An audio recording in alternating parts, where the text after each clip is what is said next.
Théophile Vianebia, bonjour. El Perfecto, bonjour. Bonjour à votre panel assez riche et impressionnant ce matin. Bonne année à vos panélistes que je vois pour la première fois en cette année 2026. Merci de m'accueillir ce matin. Je vous amène pour parler d'une actualité des Lions, mais avec un angle très singulier. Oui. Je lis certains posts qui me dérangent sur les réseaux sociaux depuis quelques jours. Et une race de filles peu recommandable qui disait vraiment au Kofan, je vais être ta femme, vraiment, épouse-moi même pour rien. Et je voudrais dire à ces filles, Théophile Vianebia, que Kofani a peine 19 ans. À peine. Et lorsque je vois cette Kyrielle de Wallos, pour parler comme au Cameroun, qui veulent déjà détruire l'étoile de cet enfant, ça me dérange. C'est-à-dire des filles qui ont fait le tour du Cameroun et qui ont vagabondé un peu partout et qui maintenant veulent jeter le mboutou sur le corps d'un enfant béni. Je ne suis même pas sûr que Kofan connaît ces choses. C'est ce qu'il a encore plus saut. Donc vraiment, chère sorcière, coller la paix à Kofan. Vraiment, il n'en a pas besoin. Il doit élever les lions indomptables et il doit avoir des ondes positives. Ça doit être une prière. Vraiment, cher Walros, coller la paix à Kofan. Il doit être concentré. Il a encore plus saut. Voilà. Oui. Est-ce que le message est passé? Le message est certainement bien passé et tu auras certainement des réponses parce que ces Wolowos, comme tu les appelles si bien, ne manquent pas souvent de répondre lorsqu'ils sont attaqués. Donc, attends-toi déjà des réponses.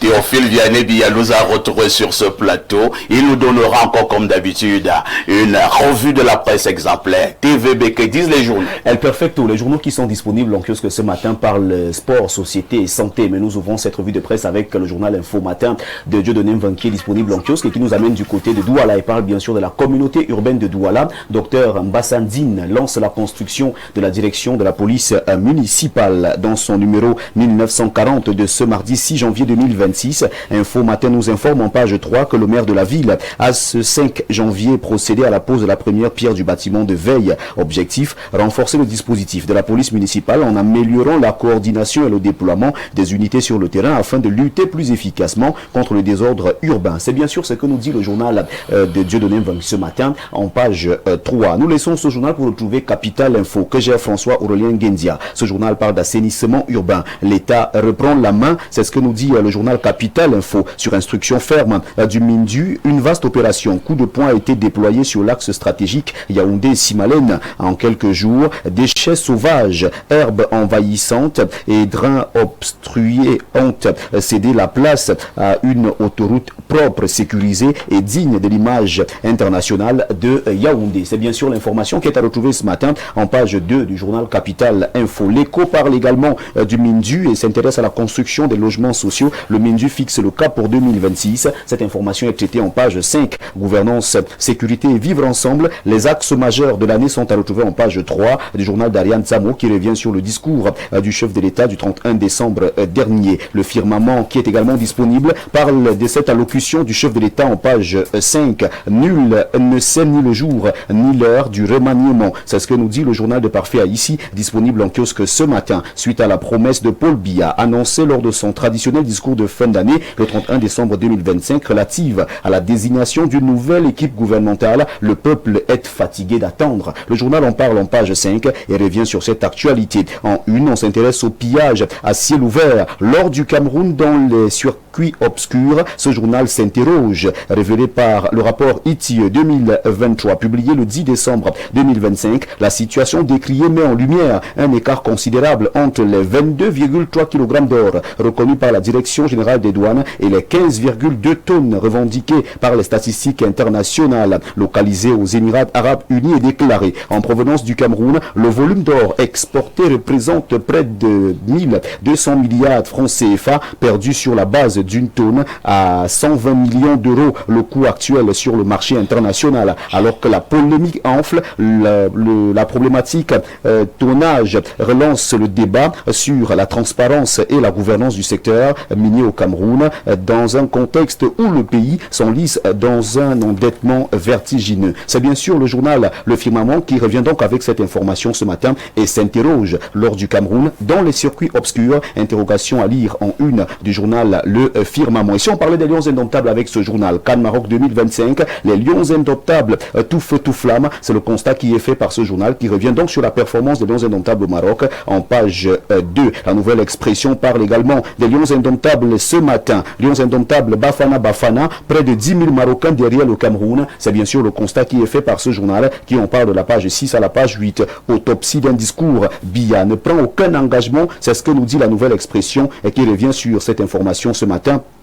En petite une, le témoin de Francis Bonga s'intéresse également à l'équipe des Lions indomptables. Lions indomptables du Cameroun, qualifiés en quart, sans fanfare ni champagne, contre toute attente, alors que leur élimination dès le premier tour était déjà annoncée par plus d'un observateur. Les Lions indomptables ont validé leur ticket pour les quarts de finale. Une performance qui, paradoxalement, ne suscite ni communiqué triomphant, ni sortie officielle tapageuse. Information retrouvée ce matin au journal Le Témoin en page 5. La Tribune parle des Lions indomptables et nous fait savoir que l'État accorde 18 millions de francs CFA de primes à chaque joueur après la qualification des Lions indomptables pour les quarts de finale de la Coupe d'Afrique des Nations Maroc 2025. Les pouvoirs publics camerounais ont officialisé le paiement des primes de victoire et de qualification. Une annonce qui marque un fait nouveau dans un contexte jusque-là marqué par une communication. Information à retrouver en page 5 du journal La Tribune de Franck Duclerc Billet. Retrouvons Mutation de Georges Alain Boyomo qui revient ce matin avec les Lions indomptables en page 11. La patate de Pagou est présentée ce matin en petite une de ce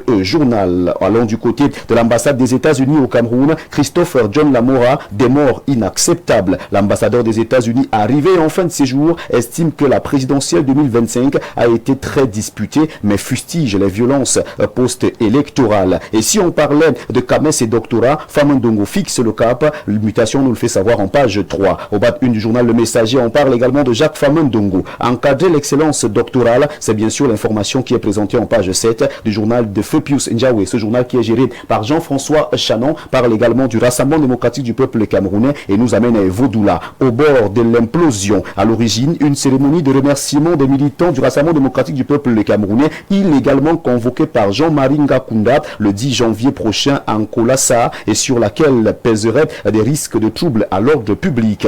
Cameroun Tribune parle des législatives et municipales. Ce journal qui nous permet de refermer cette revue de presse nous fait donc savoir que les partis sont sur le qui-vive après la présidentielle et les régionales en fin d'année dernière. Les formations politiques se mobilisent déjà pour préparer au mieux ces élections qui devraient se tenir au premier semestre de 2026. Au programme, tournée de sensibilisation, rencontre avec les militants, création des commissions d'investiture et TCRA. Dépenses d'après-fête, à chacun son astuce. Ces astuces sont à retrouver en page 6 et 7 du quotidien à Capitaux Public Cameroun Tribune, ce journal que gère Marie-Claire Nana. Mesdames, messieurs, c'est avec ce journal que nous refermons cette revue de presse acte 2 sur Info TV ce mardi matin. Une fois encore, merci. Merci Théophile Vianney-Biya pour cette brillante quintessence de l'information parue en kiosque au Cameroun. On se dit à demain 10h. Avec le même plaisir et le même bonheur. Mettez toujours Dieu au centre de votre vie. C'est de ça qu'il s'agit. Docteur